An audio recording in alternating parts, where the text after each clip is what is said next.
कि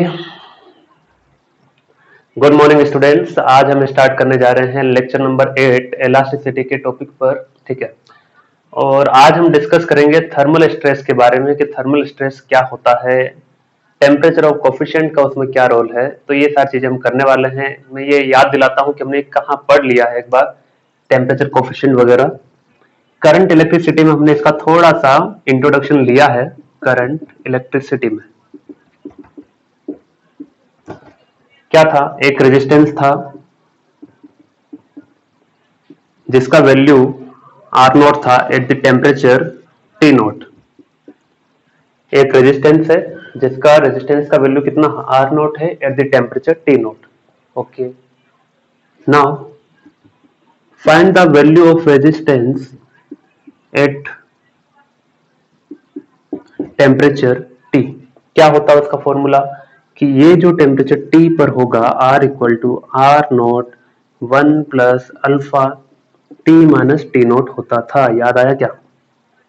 ये given temperature पर, ये जिस टेम्परेचर पर फाइंड करना होता है।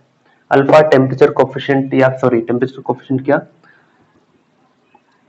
Linear coefficient, coefficient of linear expansion. ठीक है, कोफिशिएंट ऑफ एक्सपेंशन क्या मतलब इसका देखेंगे। टी माइनस टी नॉट ऐसा हमने पढ़ लिया था, कुछ ऐसा हम यहाँ भी पढ़ने वाले हैं। ठीक है, चलिए तो स्टार्ट किया जाए। स्टूडेंट्स, अब तक क्या था कि through out the chapter object में, किसी भी मेटेलिक रॉड में कोई भी ऑब्जेक्ट, कोई भी बॉडी गिवन था, उसमें स्ट्रेस जनरेट होता था। कब? जब हम एक्सटर्नल फोर्स अप्लाई करते थे। सही, यानी कि जब भी मैं किसी ऑब्जेक्ट को ऐसे खींचता हूं तो क्या होता है, due to that external force there will be a deformation, and in order to regain its original shape and size there will be internal restoring force which will generate stress। Correct? चलिए, लेकिन अब यहाँ पर क्या है कि हम कोई फोर्स अप्लाई करेंगे ही नहीं। ठीक है, ये ऐसा देखिए, एक रोड है जिसके ऊपर फोर्स लगाया और इसका एरिया ए है, तो हम कहते थे भाई स्ट्रेस क्या होगा, स्ट्रेस होगा फोर्स अपॉन एरिया। ठीक है, लेकिन अब मैं क्या कर रहा हूं, अब मैं फोर्स अप्लाई नहीं करूंगा फिर भी स्ट्रेस आएगा।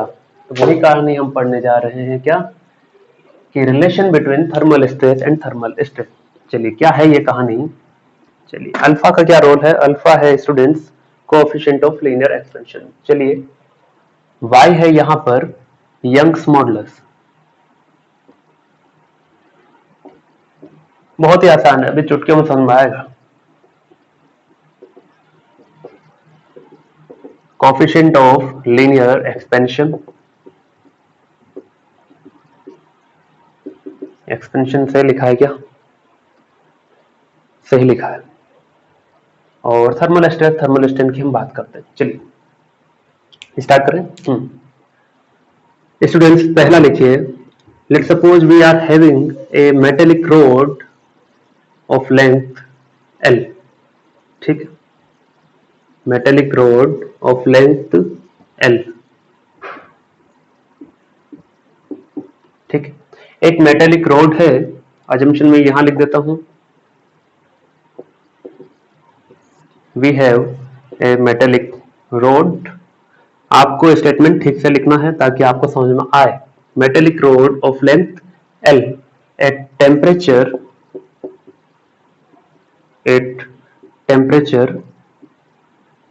Theta naught. ठीक है, theta not degree centigrade, okay, degree Celsius, जो भी लिखना चाहे। अब ये कहानी थी थीटा नॉट पर। अब मैंने क्या किया, अब मैंने now I have increase the temperature by some amount. ठीक है, तो कितना अमाउंट इंक्रीज कर दिया है, लेट अस सी, कि अब मैंने टेम्परेचर थीटा नॉट नहीं रख करके थीटा कर दिया है। ठीक है, and theta is greater than theta not, so we have increased temperature, so temperature increases. ऐसा हमने किया सेकेंड स्टेप में। ठीक है, पहले टेम्परेचर थीटा नॉट पर थी ये सारी कहानी, तब नेचुरल लेंथ L था, अब मैंने टेम्परेचर बढ़ा दिया। कितना बढ़ा दिया? थीटा तक बढ़ा दिया। पहले थीटा नॉट था, अब थीटा कर दिया। तो क्या होगा, लीनियर एक्सपेंशन होगा। ठीक है, जैसा सिंपल है बहुत ही स्टूडेंट, कि कोई भी एक वायर है उसको आप क्या कीजिए, गर्म कीजिए, थोड़ा सा क्या हो जाता है, एक्सटेंड होता है कि नहीं, that is the extension, and उसका लेंथ क्या होगा, बढ़ जाएगा।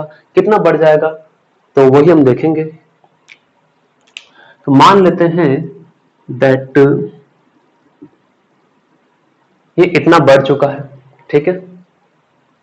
तो टोटल लेंथ मान लेते हैं स्टूडेंट एल, ये स्मॉल एल बढ़ गया है, कोई दिक्कत यहां तक नहीं। चलिए, तो ये तो नेचुरल लेंथ था ही। फिर से बताएं स्टेटमेंट, फिर से ये देखिए। First statement, there was a metallic rod whose natural length is L at temperature theta naught. Then what we have done, we simply rise the temperature, मैंने टेम्परेचर को बढ़ा दिया up to temperature theta degree Celsius. Now what happened, the increase, total जो increase हो गया length, total जो length हो गया आफ्टर टेम्परेचर इंक्रीजिंग, वो हो गया स्मॉल एल। पहले कैपिटल एल था, अब क्या हो गया, स्मॉल एल हो गया।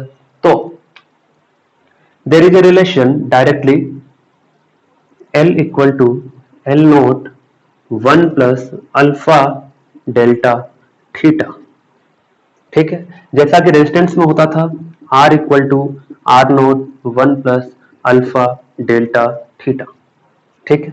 जो टेम्परेचर गिवन था, अच्छा ये एल नोट कौन सा है, एल नोट तो वही है सर जो पहले से पता थी, ठीक है, ये था अभी, ठीक।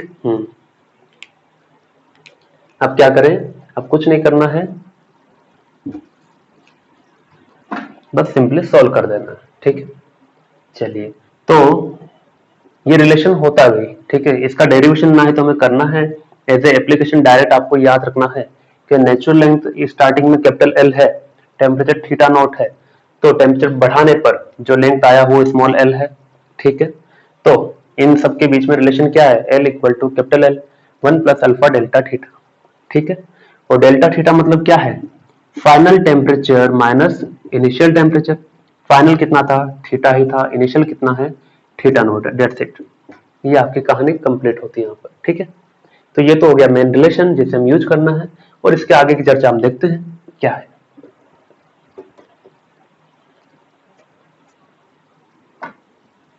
L equal to capital L 1 plus alpha delta theta, ठीक है। स्मॉल एल इक्वल, इसको अंदर से मल्टीप्लाई कर देते हैं, L plus L alpha delta theta, ठीक है। अल्फा क्या है, एक कांस्टेंट होता है, और वो कांस्टेंट बताता है कि किस रेस्पेक्ट में कितना चेंज आ रहा है। तो उस कांस्टेंट में ज्यादा नहीं जाना डिटेल में, उससे केवल ऐसे फिजिकल क्वांटिटी में याद रखना है कि हाँ ये कोएफिशिएंट ऑफ लीनियर एक्सपेंशन है, जिसका डाटा या तो गिवन होगा या फाइंड आउट करना होगा according to given term and condition, ठीक है। इसका रोल कब आता है, जब आप टेम्परेचर इंक्रीज करते हैं या कम करते हैं, ठीक है ना। चलिए, इस एल को इधर ले आए, कोई दिक्कत नहीं। ये क्या है, ये final length, total increase minus और नेचुरल लेंथ, तो ये क्या है, चेंज इन लेंथ है क्या, हाँ सर चेंज इन लेंथ है, ये है, तो चेंज इन लेंथ को ऐसा लिखा डेल्टा एल, ठीक है। तो डेल्टा एल क्या है स्टूडेंट, डेल्टा एल ध्यान में रखना, डेल्टा एल मैंने यहां पर माना है small L minus capital L, ठीक है। स्मॉल एल का मतलब जो फाइनल लेंथ थी इंक्रीजिंग होने के बाद, ठीक है। तो delta L equal to L alpha delta theta आया। इस एल को भी नीचे भेज दे, कोई दिक्कत है क्या, नहीं, मुझे तो नहीं है, तो आपको भी नहीं होगी। अल्फा डेल्टा थीटा, ठीक है। Change in length upon original length, ये फॉर्मूला होता है किसका, किसका फॉर्मूला होता है, स्ट्रेन, किसका फॉर्मूला होता है, it's a strain alpha delta theta. और ये जो स्ट्रेन आया है due to rise in temperature आया है, that's why we add term thermal strain. इसी को क्या कहते हैं, थर्मल स्ट्रेन कहते हैं। बात समझ में आई, इसको हमने कहा था सिंपली स्ट्रेन, लेकिन ये स्ट्रेन आया किसकी वजह से, ड्यू टू टेम्परेचर, इसलिए इसको नाम दिया गया है क्या, थर्मल स्ट्रेन, ठीक है। यानी कि टेम्परेचर की वजह से भी स्ट्रेन और स्ट्रेस आता है for a particular given object, ठीक है। स्ट्रेन तो आया, हमने देखा क्या स्ट्रेस भी आ सकता है, यस स्ट्रेस भी आ सकता है, तो चलिए उसका भी देखते हैं। इसको मिटा दें, यंग्स मॉडुलस हम ले सकते हैं, क्यों ले सकते हैं सर, क्योंकि मेटेलिक रॉड है, वन डायमेंशनल है, so we can talk about the Young's modulus, and Young's modulus is equal to what, stress upon strain, ठीक है। From here stress is equal to what, stress is equal to y into strain, ठीक है। लेकिन अगर मैं thermal stress निकालना चाहता हूं तो स्ट्रेन कौन सा लेंगे, thermal stress. So you can write thermal stress is equal to y into thermal strain, ठीक है। थर्मल स्ट्रेस निकालना है और थर्मल स्ट्रेन हमें पता है y इंटू थर्मल स्ट्रेन कितना, अल्फा डेल्टा थीटा। तो अल्फा डेल्टा थीटा ये थर्मल स्ट्रेस आ गया। So due to rise in temperature, body always feel a stress. It may be compressive, it may be tensile, depends on the particular given condition, ठीक है। ये stress thermal stress होगा, ठीक है। क्या होगा टेंसाइल वो भी देखेंगे अभी थोड़ी देर में। चलिए एक और बात कर लेते हैं इसी के आगे।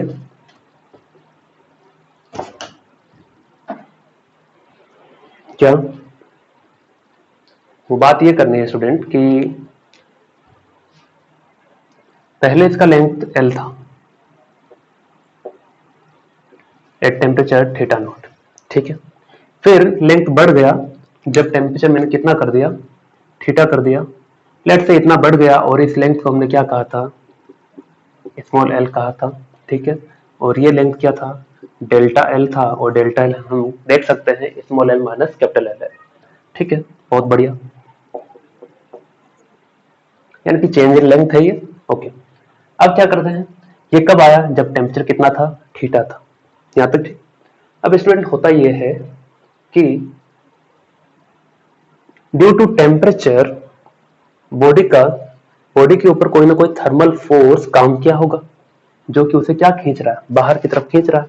यानी कि ड्यू टू टेम्परेचर ये बाहर की तरफ एक्सटेंशन क्रिएट करने लगी, ठीक है। ड्यू टू टेम्परेचर जो बॉडी है वो क्या करेगी, बाहर की ओर एक्सटेंशन करने लगेगी। लेकिन लेकिन लेकिन लेकिन क्या होगा, होगा ये कि ये बॉडी इंटरनल फोर्स भी जनरेट करेगी in order to regain its original shape and size, ठीक है। यानी कि इधर फोर्स जनरेट करेगी और वही फोर्स आपको क्या देगा, थर्मल स्ट्रेस देगा, ठीक है, जब किसी क्रॉस सेक्शनल एरिया पर एक्ट करेगा। यहां तक ठीक, ओके। सो थर्मल स्ट्रेस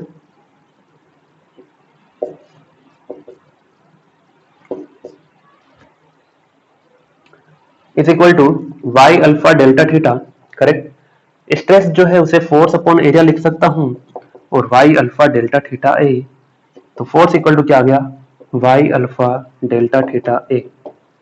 तो ये क्या है, force exerted by the object due to rise in temperature, ठीक है। तो ये लिखिए force exerted by the rod due to heating, force exerted by the rod due to heating, दिख जाएगा ना भाई इसमें, ड्यू टू हीटिंग, ठीक है। ड्यू टू हीटिंग लिखा है ना, तो बहुत ही आसान था स्टूडेंट, इतना कोई ज्यादा टेंशन वाली बात नहीं है, ज्यादा डिटेल में जाना भी नहीं था। सिंपल है कि थर्मल स्ट्रेस ऐसे आ जा रहा है, थर्मल स्ट्रेन ऐसे आ जा रहा है due to rise in temperature. Basic जो था वो यही था कि L equal to L not one plus alpha delta theta, L equal to capital, ठीक है, बस ये था। चलिए तो फोर्स का वैल्यू याद रखना, थर्मल स्ट्रेस और थर्मल स्ट्रेस। चलिए आगे बढ़े, एक सवाल करते हैं। तो यही रिलेशन था किसमें, थर्मल स्ट्रेस और थर्मल स्ट्रेन के बीच।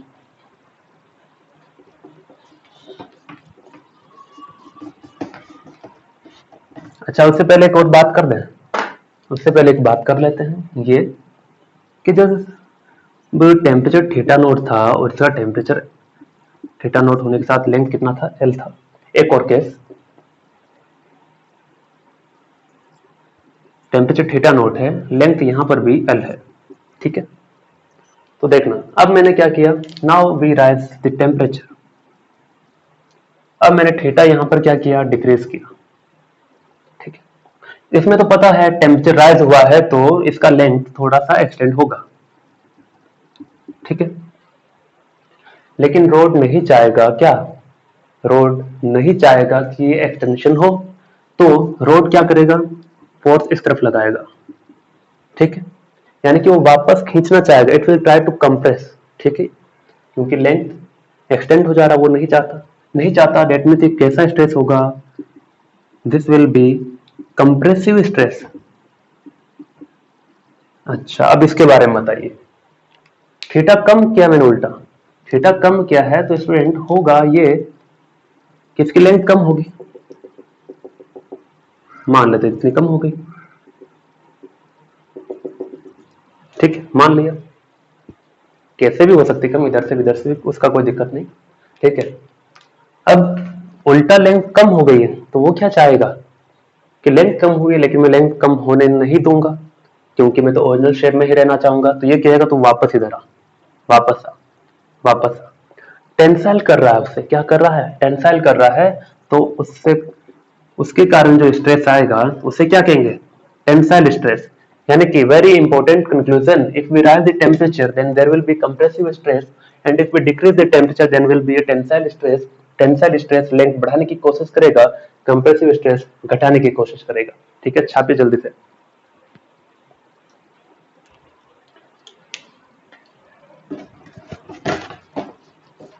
चलिए अब आगे बढ़ा जाए, दूसरी दुनिया में चला जाए, न्यूमेरिकल वाले में, ठीक है, एक ही सवाल करेंगे अभी तो, उसके बाद करेंगे एक और।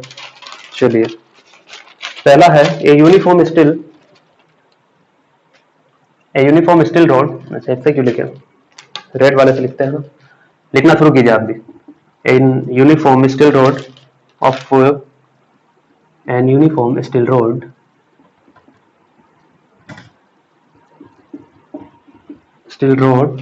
of 5 millimeter square cross section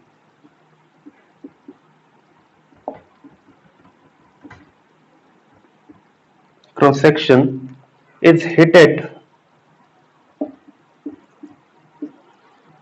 from 0 degrees Celsius to 25 degrees Celsius. Find the force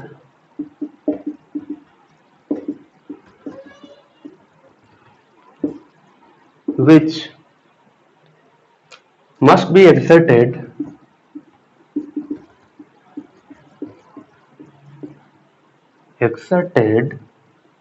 to prevent it from expanding.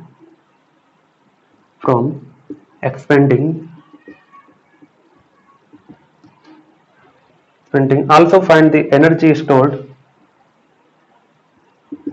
ये एक्सपेंडिंग लिखा है ना, दिख जाएगा क्या, ये लीजिए, नहीं दिखेगा, फिर से लिख देंगे, कौन सा टेक्स्ट लग जाएगा लिखने में मेरा। Also find energy stored per unit volume. Energy stored per unit volume. चलिए शुरू किया जाए। Uniform steel cross section area कितना दिया है, एरिया दिया है students, area is equal to 5 millimetre square, millimetre है मतलब क्या करें, क्या करना है, 1 मिलीमीटर इक्वल टू 10 की power -3, so it comes out to be इतना, ठीक है, एरिया की बात हो गई। It's heated from 0 degree Celsius to 25 degree Celsius, तो जहां से स्टार्ट हुए हैं हीट करना वो क्या है, अपना थीटा नोट है, या फिर जो कम टेम्परेचर वही थीटा नोट होता है, ठीक है।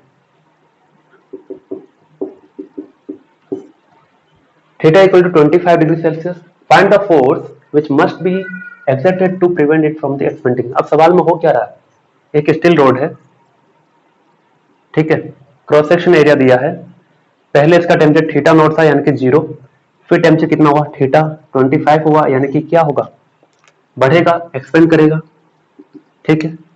लेकिन ये रोड नहीं चाहेगा कि एक्सपेंड करें, तो ये क्या करेगा, इधर फोर्स लगाएगा, उस फोर्स की वजह से कौन सा स्ट्रेस आएगा, कंप्रेसिव स्ट्रेस, लेकिन उसने स्ट्रेस नहीं पूछा है फोर्स बताओ, फाइंड द फोर्स, कि फोर्स कितना लगाना पड़ेगा in order to prevent it from the expanding. तो थर्मल स्ट्रेस क्या होता था स्टूडेंट, तो फोर्स का फॉर्मूला डायरेक्ट देख लो, थर्मल स्ट्रेस ये था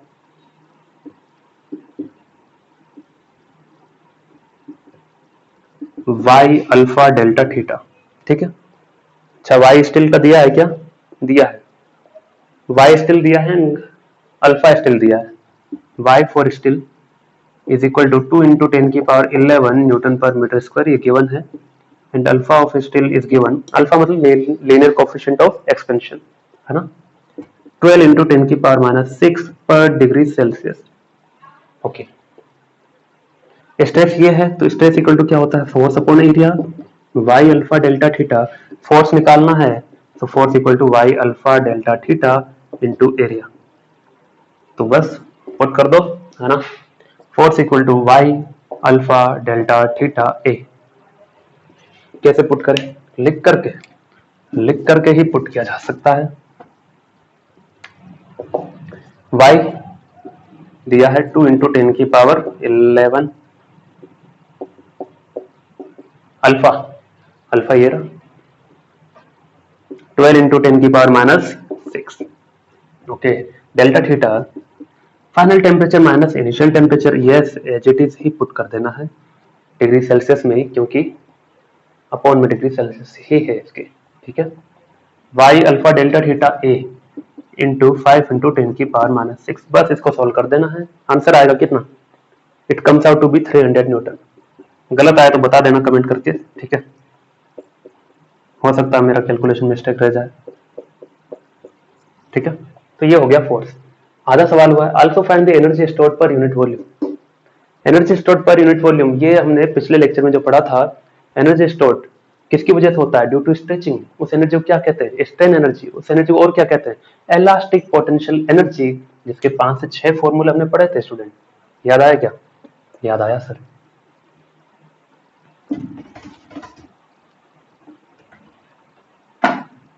तो force equal to 300 newton, area है अपने पास अब भी 5 इंटू 10 की पावर माइनस 6, और लेंथ तो गिवन था नहीं। ठीक है, फोर्स और एरिया गिवन है और directly energy store per unit volume और वाई अल्फा के अगर यूज कर सकते हैं तो कीजिए। तो कैसे करेंगे भाई? वही 5 फॉर्मूले हैं, 5 या 6 फॉर्मूले जो हमने पढ़े थे, याद करो उन्हें। क्या था? पहला ऐसा कुछ था, 1/2 A Y small L upon capital L small L का स्क्वायर, ऐसा था।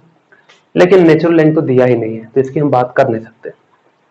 दूसरा था मैक्सिमम स्ट्रेचिंग फोर्स वाला था। मैक्सिमम स्ट्रेचिंग फोर्स की बात कर सकते हैं, इतना है, लेकिन लेंथ कितना एक्सटेंशन हुआ नहीं पता। चलिए, फोर्स पता है, एरिया पता है, that means we can know stress. ठीक है, ठीक है ना। तो इसमें फॉर्मूला लगेगा स्टूडेंट ये कि 1/2 स्ट्रेस इंटू स्ट्रेन, इसी को हम पकड़ते हैं डायरेक्ट।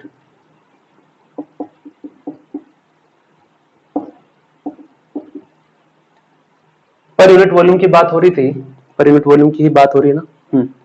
तो वॉल्यूम को इधर भेज दो, ये हो गया पर यूनिट वॉल्यूम। ठीक है, हाँ मतलब ये फॉर्मूले पे आ जाना चाहिए था क्योंकि वॉल्यूम की बात हो रही है। ठीक है, स्ट्रेन एनर्जी लिख देता हूँ, वो यू से कंफ्यूजन ना हो। वॉल्यूम भी नीचे आ गया, यानी कि ये टर्म आपको फाइंड करना है। This is equal to 1/2 into stress into strain. ठीक है, स्ट्रेस के लिए क्या चाहिए हमें? स्ट्रेस के लिए चाहिए फोर्स अपॉन एरिया, जो हमें पता है। स्ट्रेन के लिए क्या चाहिए? Delta L upon L, original length. ना डेल्टा एल पता है ना ओरिजिनल लेंथ पता है, इसको नहीं रखना है। इसको नहीं रखना है तो इसको हटा देंगे। कैसे हटाएंगे? मिटा दे? नहीं, मिटा नहीं सकते बेवकूफों। y equal to stress upon strain. ठीक है, स्ट्रेन का वैल्यू क्या आ जाएगा? Strain comes out to be stress upon y। क्या कहते हैं? क्या कहते हैं भाई? ये देखिए, स्ट्रेन का वैल्यू पुट कर दीजिए।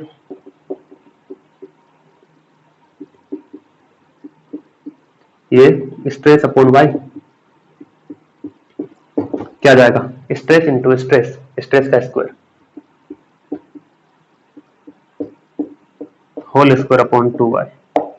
ठीक है, तो ये कहानी यूज हो जाएगी। अब स्ट्रेस का वैल्यू पता है, पुट कर देते हैं। चलिए, बस हो गया सवाल, और क्या। इतना आसान कौन देता है सर? मैं ही देता हूँ।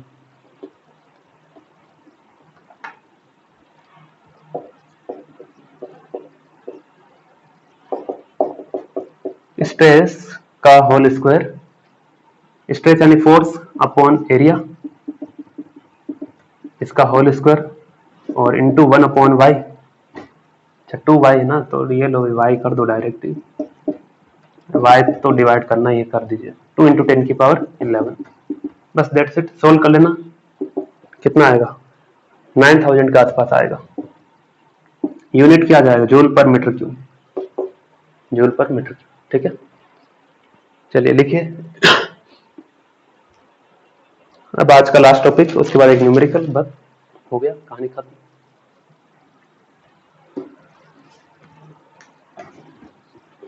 थर्मल स्ट्रेस की ही बात करेंगे, डोंट वरी, कुछ नया नहीं पढ़ेंगे।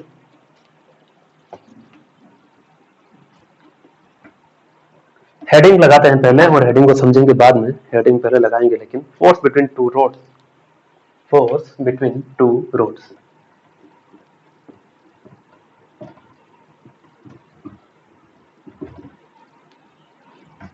ओके, समझा जाए ऐसे, ठीक है।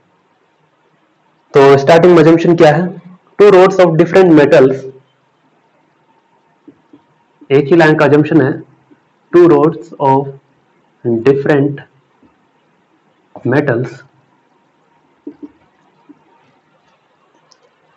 having the area of cross section, having the same cross section area, having the same cross section area,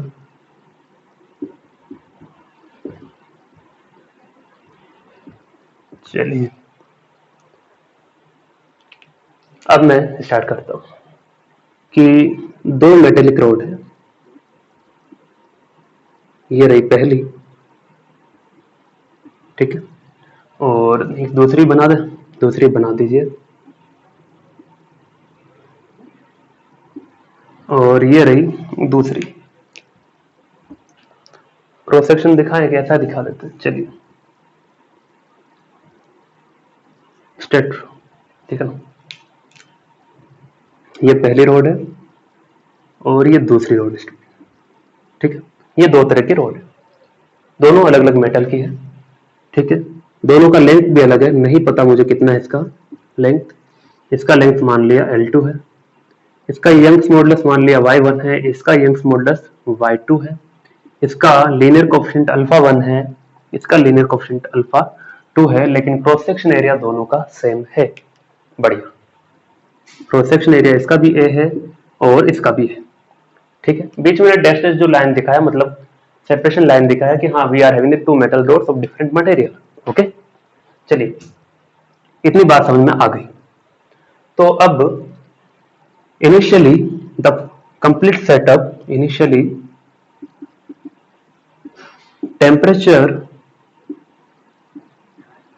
temperature of two rod system, ठीक है, is theta not,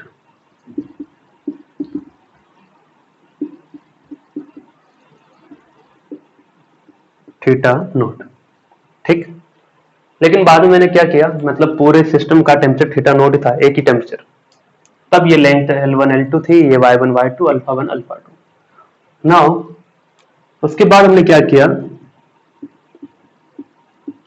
we have increase the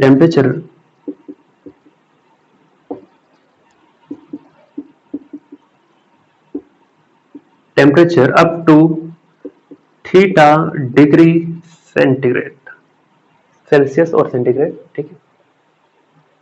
इतना अगर हुआ है तो अब बात ये आती है कि सर दोनों के लेंथ में एक्सटेंशन होगा, चाहे कुछ भी हो, क्योंकि आपने थीटा बढ़ा दिया तो टेम्परेचर राइज के मतलब लेंथ बढ़ेगा बढ़ेगा, ठीक है। इसका भी लेंथ बढ़ना है, इसका भी लेंथ बढ़ना है, ठीक है। चलिए तो फर्स्ट रोड की हम बात करते हैं एक तरफ, सेकंड रोड की बात करते हैं एक तरफ, ठीक है। पहले का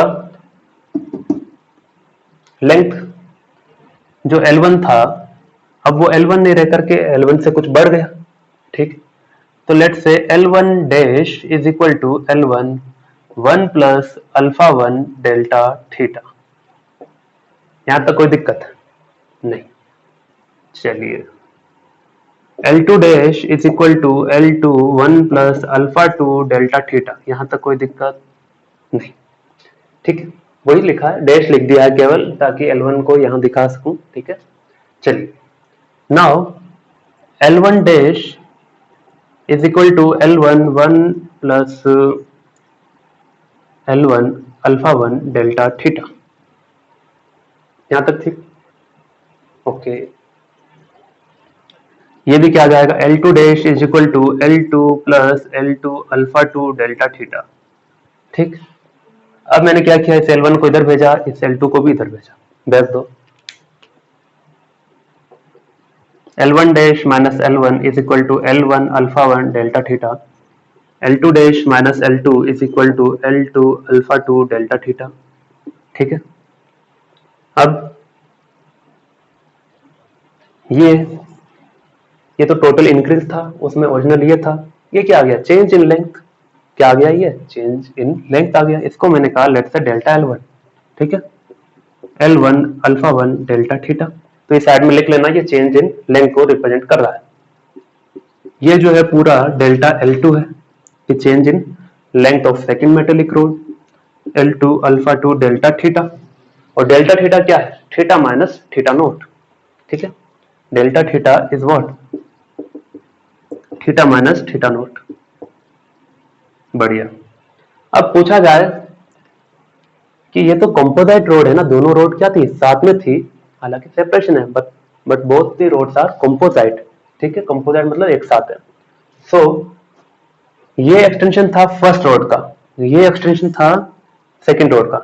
that means the change in length कितना हुआ, ये इसमें इतना हुआ, तो टोटल कितना हुआ, टोटल मतलब दोनों का एडिशन कर देते हैं। So total change in length, total change in length for composite road, composite road मतलब दोनों का एक साथ अगर एक्सटेंशन देखेंगे तो क्या आएगा कि delta L1 plus delta L2, और दोनों का जो कॉम्बिनेशन है let's say delta L, correct. चलिए, या फिर डेल्टा L नहीं कहो तो कोई दिक्कत नहीं, इतना पता है भाई, delta L1 plus delta L2 होगा। डेल्टा L1 का वैल्यू क्या है, ये है L1 alpha 1 delta theta plus L2 alpha 2 delta theta. Delta theta common है क्या, हाँ सर दिख तो रहा है, डेल्टा थीटा कॉमन है, and here it is delta L1 plus delta L2। यानी कि इतना इंक्रीज होगा लेंथ में जब आप टेम्परेचर बढ़ाएंगे, ठीक है। यानी कि ये इधर जाना चाहेगी, ये इधर जाना चाहेगी, तो कुल मिलाकर के इतना चेंज इन लेंथ हुआ। वो चेंज कैसा है, इंक्रीज इन लेंथ है, ठीक है। So it will be, this one is the increase in length, so it is increase in length, increase in length of composite rod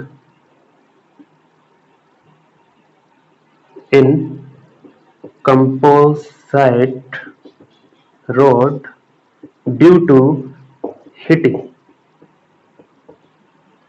ठीक है। लेकिन यहां तक कहानी खत्म नहीं होती है, अभी दुनिया बदलने वाली, ठीक है। चलिए इतना लिखे,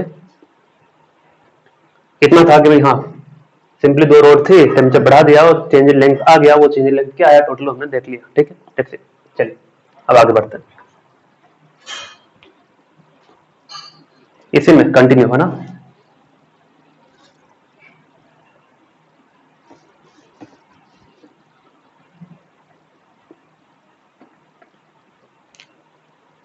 सो इंक्रीज इन लेंथ आया है student,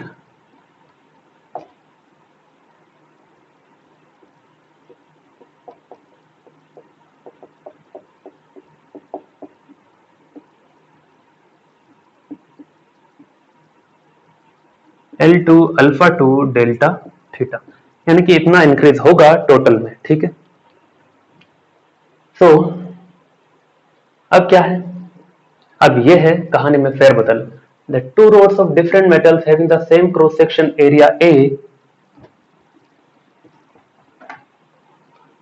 are placed between two massive walls, ठीक है ना। अब आपको ये फिर से लिखना है, ठीक है ना, to massive walls.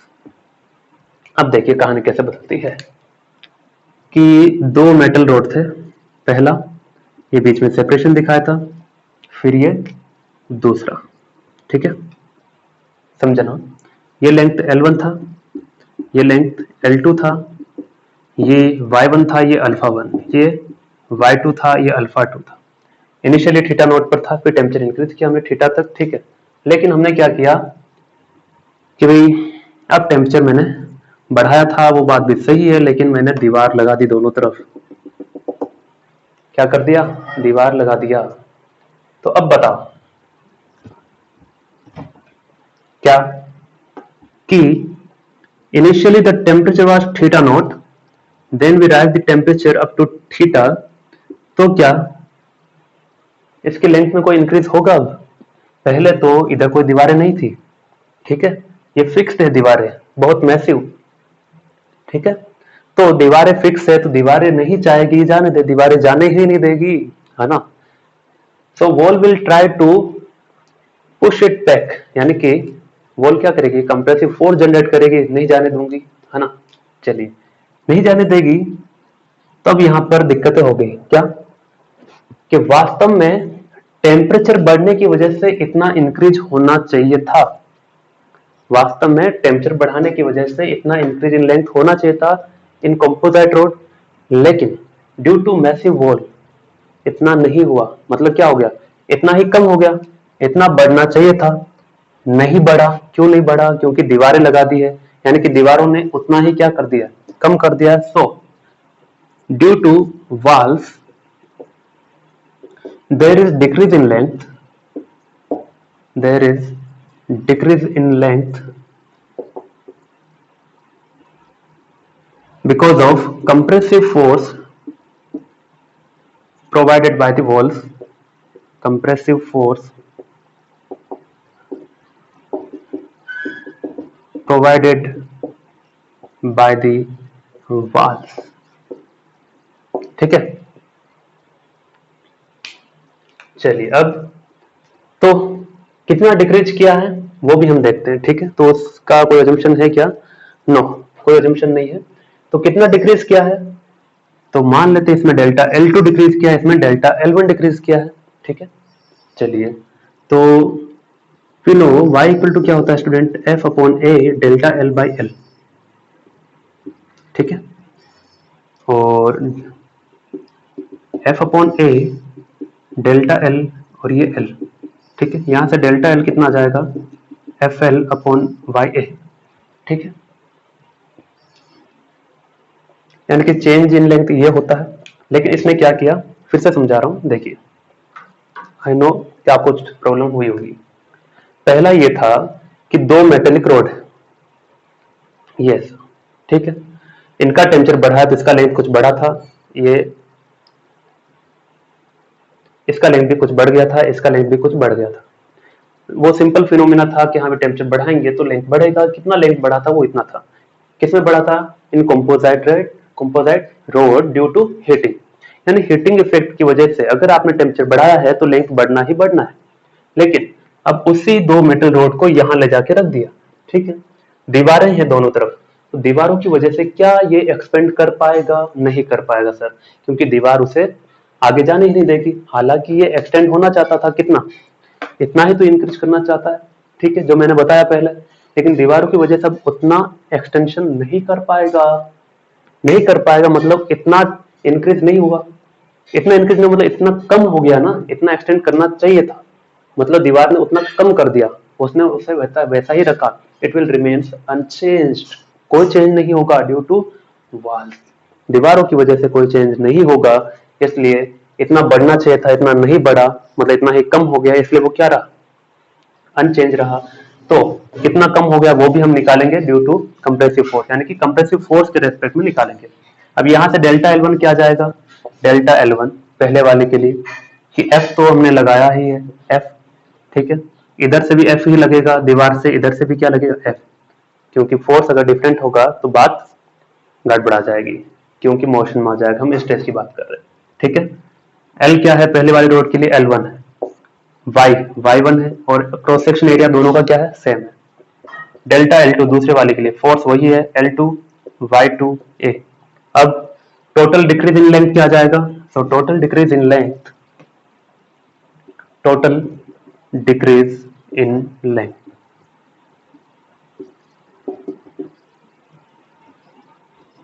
Delta L1 plus delta L2 is equal to what? FL1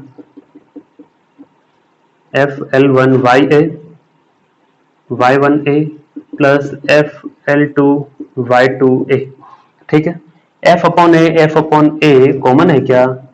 जी हाँ, कॉमन है। L1 upon Y1 plus L2 upon Y2 and here it is delta L1 plus delta L2। फिर से बताएं, देखिए यहां तक बात समझ में आई होगी मेरे ख्याल से कि दो रोड थी, जब बढ़ाया लेंथ बढ़ गई तो दोनों का मिलाकर के टोटल लेंथ इतना बढ़ना था। फिर दीवारें लगा दी, दीवारों ने कहा कि कितना एकदम लगा लो, आगे नहीं बढ़ सकती। ठीक है, ऐसा मेटेलिक रोड को कहा गया। तो मेटेलिक रोड चाहती थी कि इतना बढ़ जाऊं, दीवार ने उतना नहीं बढ़ने दिया, यानी कि इतना ही तो दीवार ने कम कर दिया, उसे उतना ही तो बढ़ना था, उतना ही दीवार ने कम कर दिया, तभी तो क्या रहा? अनचेंज रहा। तो मैंने वही कहा कि हाँ इतना ही कम कर दिया, यानी कि delta L1 plus delta L2 तो कम किया है, लेकिन किस हिसाब से किया? उसने अपने कंप्रेसिव फोर्स के हिसाब से किया। तो वो मैंने बताया कि हाँ कंप्रेसिव फोर्स का रोल ये था। यहां तक ठीक? अब आगे बढ़ते हैं। ठीक है,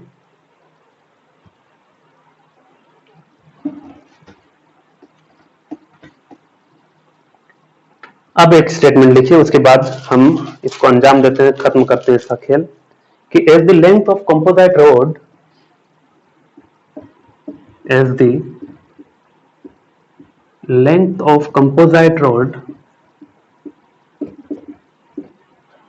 remains unchanged, remains unchanged,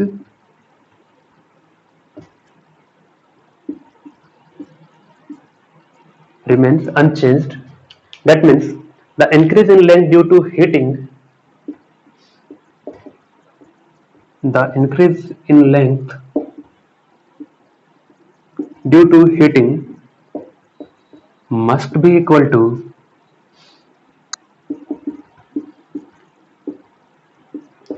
decrease in length because of compression force। ठीक है,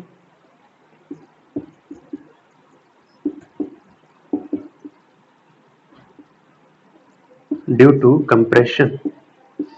बस हो गया स्टेटमेंट कंप्लीट। अब देखिए इसकी कहानी, इतना बढ़ना चाह रहा था ड्यू टू हीटिंग, लेकिन उतना नहीं बढ़ने दिया, यानी कि उतना डिक्रीज हुआ in length due to compression. दोनों ही क्या होगी? इक्वल होगी, तभी तो क्या रहेगा? It will remain unchanged. ये बहुत इंपॉर्टेंट स्टेटमेंट है। तो ये था इंक्रीज इन लेंथ, ये था डिक्रीज इन लेंथ, दोनों आपस में क्या होंगे? इक्वल होंगे। Mathematically you can see yes both are equal, mathematically left side equal है। तो क्या करेंगे? इक्वल कर देना है, कर दीजिए।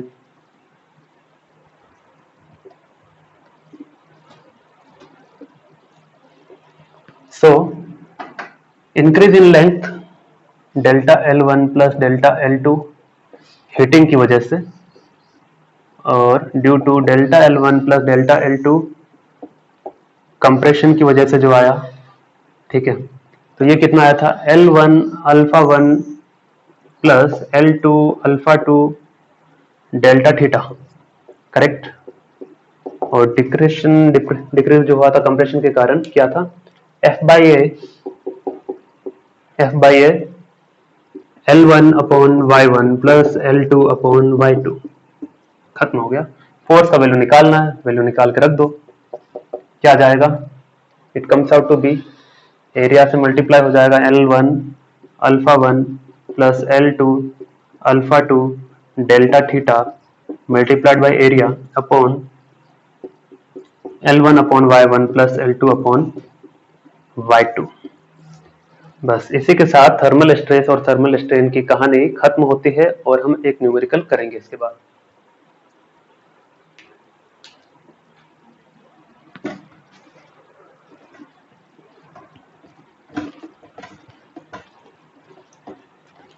मजेदार था ये टॉपिक, तो है कि नहीं? मुझे खूब मजा आया इसमें।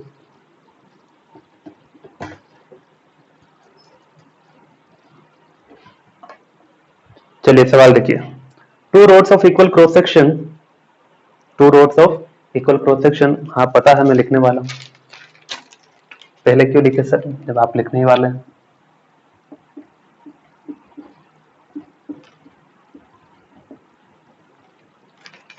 Equal cross section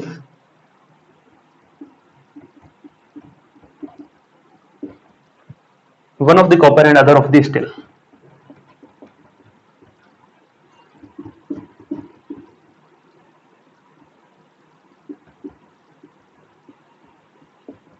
Other of steel are joined to form a composite rod.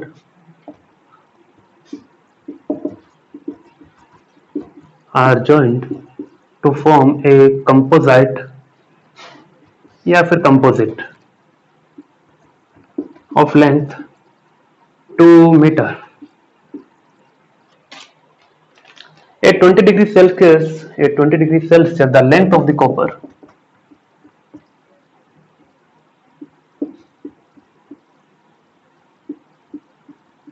सवाल काफी बड़ा है, लिखते जाइए लिखते जाइए लिखते जाओ, वैसा ही है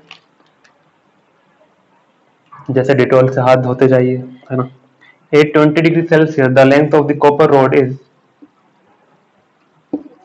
0.5 meter.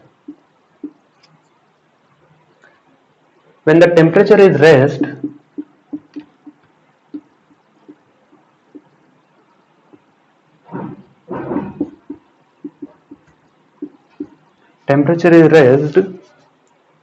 to 120 degrees Celsius, okay, the length of the composite rod increases to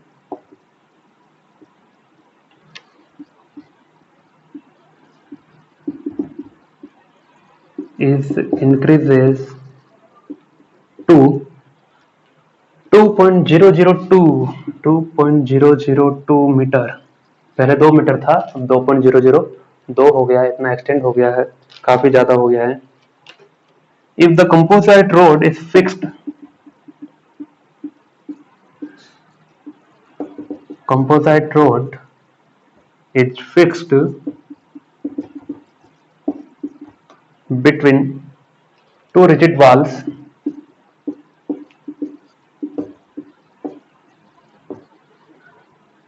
देखिए सवाल लिखने में 5 मिनट चल जाता है, इससे वीडियो लेक्चर का टाइमिंग बढ़ जाता है। And it is thus not allowed to expand. It is found that the length of the two components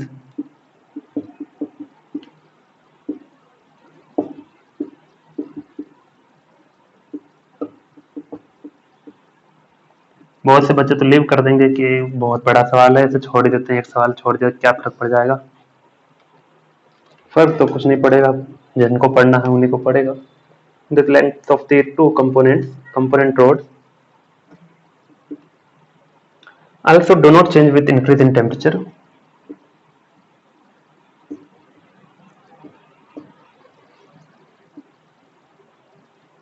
Do not change with the increase in temperature.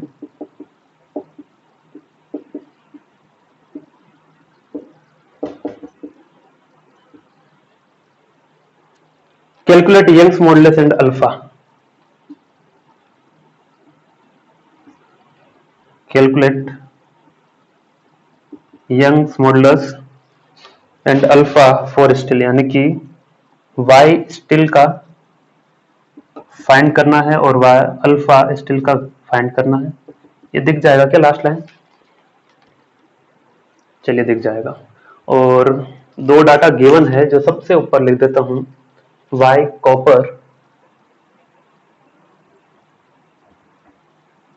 चलिए इधर लिख देते हैं copper, Young's modulus of copper is given to 1.3 into 10 की power 13 newton पर metre square, and alpha of copper is equal to 1.6 into 10 की power -5 degree Celsius. चलिए किया जाए, सवाल लिख लीजिए, मैं मिटा दूंगा बीच में अभी, है ना। चलिए स्टार्ट करें।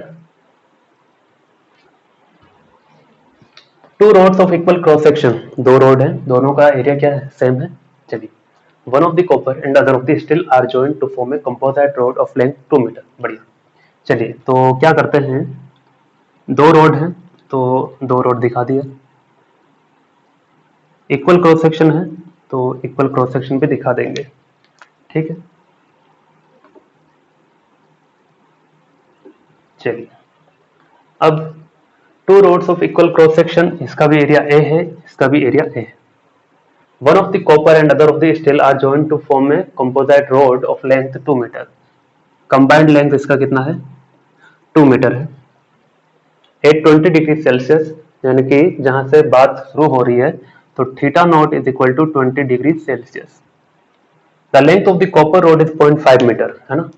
तो जो छोटा लेंथ बताया है वो क्या मान लेते हैं, कॉपर का मान लेते हैं, क्योंकि इसका लेंथ कितना है, 0.5 मीटर ही है इस टेम्परेचर पर। तो बचा हुआ कितना हो गया, 1.5 मीटर हो गया। ठीक है, ये हो गया स्टील का, ये है कॉपर का। चलिए, when the temperature is raised to 120 degree Celsius, now we rise the temperature up to 120 degree Celsius, ठीक है, then total increase in length is 2.002। तो यहां तक का पहले हम सॉल्व करते हैं, उसके बाद आगे बढ़ेंगे। ठीक है, चलिए, इतना पता है स्टूडेंट कि एक तरफ स्टील है, एक तरफ कॉपर है। चलिए, दोनों में हमने टेम्परेचर राइज किया है तो क्या होगा, तो होगा ये लेंथ बढ़ जाएगी। पहले इसका लेंथ मैं मान लेता हूं एल एस था, कितना है, एल एस है, एल एस 1.5 मीटर है, एल सी कितना है, 0.5 मीटर है। ठीक है, तो पहले अगर एल एस था, बाद में कितना हो जाएगा, एल एस डैश हो जाएगा। ठीक है, L S 1 plus alpha S, यानी कि alpha of steel and delta theta. बढ़िया। एल सी डैश कॉपर के लिए पहले था एल सी, यानी कि 0.5, और ये 1 plus alpha C delta theta. Alpha C मतलब अल्फा फॉर कॉपर। ओके, तो इसने कहा है कि कंपोजिट रोड के लिए हमें टोटल इंक्रीज इन लेंथ जो दिया वो कितना, 2.002। तो इन दोनों का क्या कर लेते हैं हम, टोटल इंक्रीज इन लेंथ निकाल लेते हैं। इसलिए for composite rod L S dash is equal to L C dash, ये total increase in length is equal to L S 1 plus alpha S delta theta plus L C 1 plus alpha C delta theta. L S को अंदर multiply कर दो, L S plus L S alpha S delta theta, L C plus L C alpha C delta theta. L C और L S एक साथ लिख दिया, कोई दिक्कत नहीं। क्या जाएगा, L S alpha S plus L C alpha C delta theta, इतना लिखिए, है ना, यहां तक।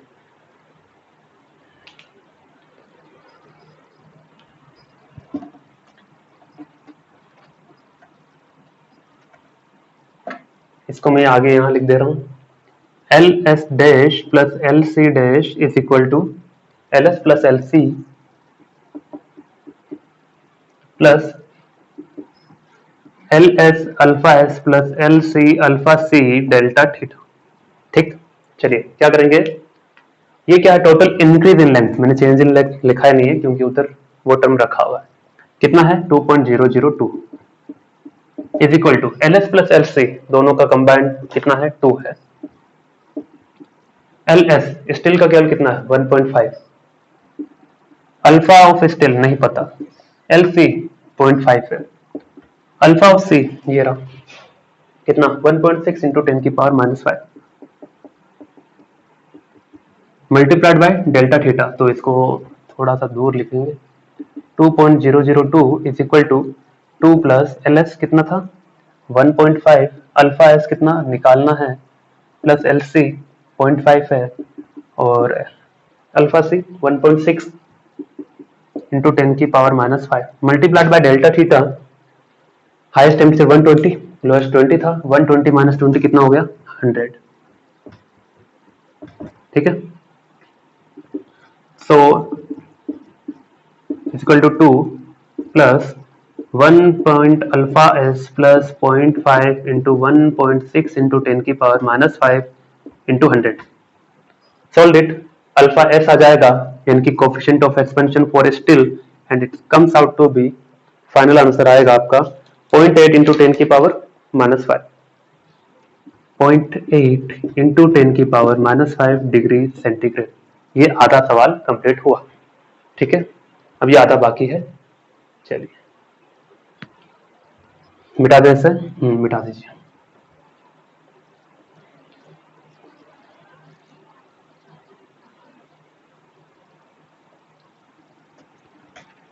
तो एक नया वैल्यू मिल गया हमें 0.8 इंटू 10 की power minus 5 alpha S.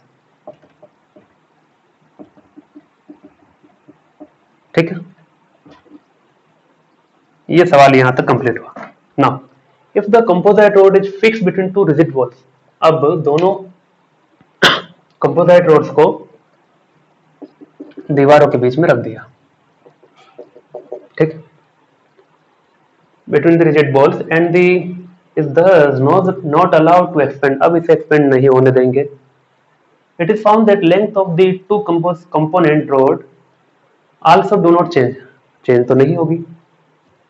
With the increase in temperature, जब आपने टेम्परेचर बढ़ाया तब भी इंक्रीज नहीं हुई। मतलब क्या हुआ होगा, मतलब ये हुआ होगा कि कंप्रेसिव फोर्स लगा है, इसने भी कंप्रेसिव फोर्स लगाया इधर से, इसने भी कंप्रेसिव फोर्स लगाया है इधर से। ठीक है, दोनों ने सेम ही लगाया है, तभी तो क्या होगा, ब्रेकिंग नहीं होगा, यानी कि सेम टाइप का स्ट्रेस दोनों तरफ आएगा। ठीक है, चलिए अब क्या होगा, क्योंकि सेम टाइप को टेम्परेचर बढ़ाया ना हमने, खैर छोड़ो, वो हम पिछले टॉपिक में बात कर चुके हैं। अब हमें क्या करना है, वाई स्टिल का निकालना है और फोर्स की बात चल रही है। अगर कोई चेंज नहीं हुआ है लेंथ में, मतलब जितना फोर्स इधर लगा था उतना ही फोर्स इधर भी लगा है। ठीक है, यानी कि force on steel, force on copper by wall. ठीक है, बाय वॉल, दीवार ने स्टील पे जो फोर्स लगाया है और दीवार ने कॉपर पे जो फोर्स लगाया, वो दोनों क्या है, सेम है, तभी तो क्या हुआ, कोई चेंज नहीं हुआ। अब फोर्स का फॉर्मूला क्या है, फोर्स का फॉर्मूला ये होता है, क्योंकि हम बात करेंगे थर्मल स्ट्रेस की, क्यों करेंगे, क्योंकि टेम्परेचर इन्वॉल्व है यहाँ पर। तो thermal stress is equal to Y alpha delta theta, stress is equal to force upon area, Y alpha delta theta, force equal to what, Y alpha delta theta into area. ठीक है, खुद कर दो, force of steel Y alpha delta theta into area of steel is equal to Y alpha delta theta into area of copper. ठीक है, यही तो करना पड़ेगा। क्यों करना पड़ेगा, क्योंकि फोर्स सेम रहेगा तभी तो कोई एक्सटेंशन नहीं होगा। ठीक है, वैसा ही रहेगा, रिमेन अनचेंज्ड। तो देखिए एरिया दोनों का सेम था क्या, एरिया सेम है, इसकी कहानी खत्म। वाई स्टील का एस लिख दिया, अल्फा स्टील का एस लिख दिया, डेल्टा थीटा तो डेल्टा थीटा है, is equal to Y copper का, अल्फा कॉपर का, और डेल्टा थीटा सेम है अगेन। ठीक है, क्योंकि 120 माइनस 20 100 ही रहना है। निकालना क्या, स्टील का निकालना, वाई सी अल्फा सी अपॉन अल्फा एस। ठीक है, तो इस तरह से अल्फा एस भी काम आएगा। सो वाई सी कितना, 1.3 इंटू 10 की पावर 13, अल्फा सी कितना 1.6 इंटू 10 की पावर माइनस 5, और अल्फा स्टील का कितना 0.8 इंटू 10 की पावर माइनस 5।